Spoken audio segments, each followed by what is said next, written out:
Dictation शुरू होगी 5 second बाद।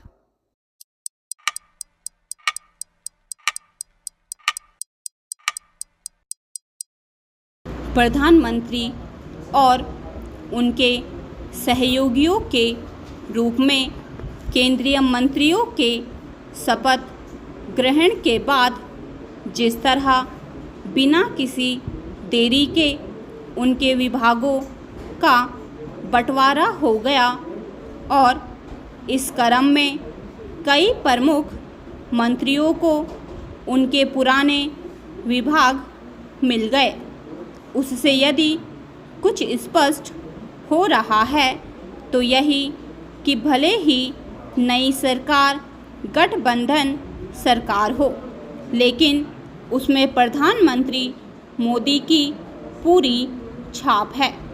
विभागों के बंटवारे से यह भी साफ हुआ कि उन चर्चाओं में कोई तत्व नहीं था कि भाजपा को सहयोगी दलों के दबाव का सामना करना पड़ेगा। इसका अर्थ है कि गठबंधन सरकार होते हुए भी मोदी के नेतृत्व वाली नई सरकार अतीत की उन मिलीजुली सरकारों से अलग होगी जिन्हें सौदेबाजी की राजनीति का न केवल सामना करना पड़ता था बल्कि अपने एजेंडे को लागू करने के मामले में समझौते भी करने पड़ते थे। दबाव और सौदेबाजी की राजनीति गठबंधन सरकारों का एक नकारात्मक पक्ष है। इससे बेहतर और कुछ नहीं कि मोदी सरकार गठबंधन राजनीति के इस नकारात्मक पहलू से मुक्त रहेगी। शासन के बेहतर तरीके से संचालन और देश की अपेक्षाओं को पूरा करने की दृष्टि से यही उचित है कि गठबंधन सरकार सहयोगी दलों के अनुचित दबाव से मुक्त रहे।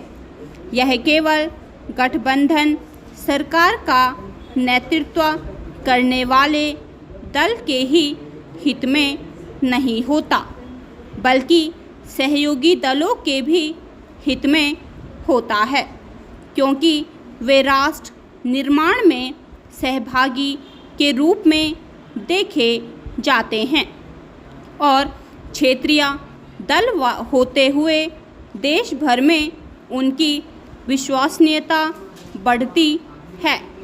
अधिकांश प्रमुख केंद्रीय मंत्रियों को उनके पुराने मंत्रालय मिलने का मतलब है कि प्रधानमंत्री मोदी 100 दिन के अपने उस एजेंडे को कई अधिक आसानी से पूरा करने में समर्थ होंगे जिस पर उन्होंने चुनाव परिणाम आने के पहले ही विचार विमर्श करना शुरू कर दिया था और यह कहा था कि उनकी सरकार तीसरे कार्यकाल में पहले की तरह ही काम करती रहेगी।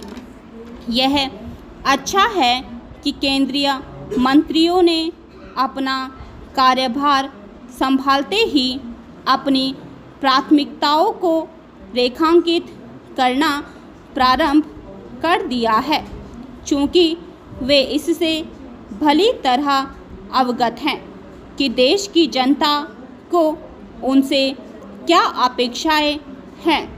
इसलिए यही आशा की जाती है कि नई सरकार लोगों की उम्मीदों को पूरा करने में आसानी से सक्षम होगी। ऐसा होना भी चाहिए, लेकिन यह तब अधिक सुगमता से संभव हो पाएगा जब जन आकांक्षाओं से परिचित होने के साथ ही यह भी देखा जाएगा कि सभी सरकारी नीतियां और योजनाएं ज़मीन पर प्रभावी ढंग से लागू हो रही हैं या नहीं। यह कहना सही नहीं होगा कि विभिन्न मंत्रालयों के सभी एजेंडे सही तरह पूरे हो रहे हैं।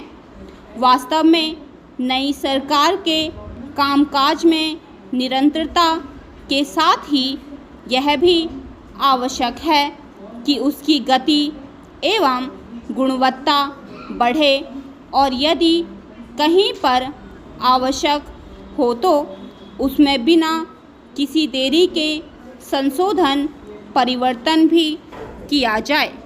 स्टॉप।